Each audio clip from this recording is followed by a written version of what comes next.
I really enjoy what I do for a living.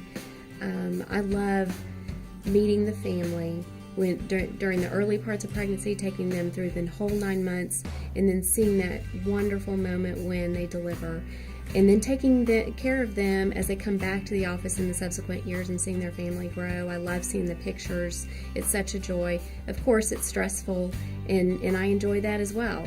There's never a dull moment, and I just really enjoy getting to know my patients.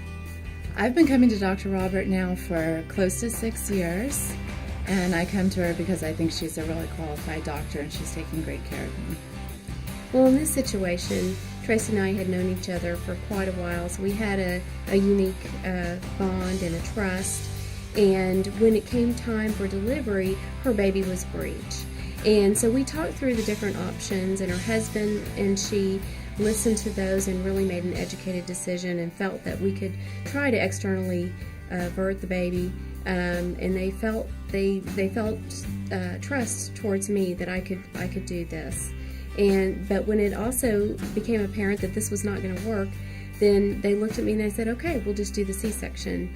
And we all went through it together, and she did beautifully. My second pregnancy did have a lot of complications. I went into preterm labor at 29 weeks.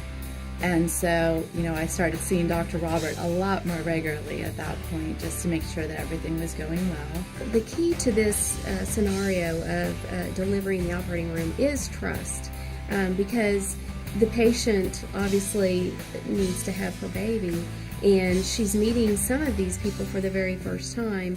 And so it is a very human relationship there, and that is the key to success, is being able to feel reassured that everything is going to be just fine and that she's being well taken care of. I really had to trust Dr. Robert at that point because I knew that this C-section was my only option. And I was pretty nervous about it, I really was, but I knew that she was a qualified doctor, and I knew that everything would go smoothly, and it definitely did. He was born without any complications at all.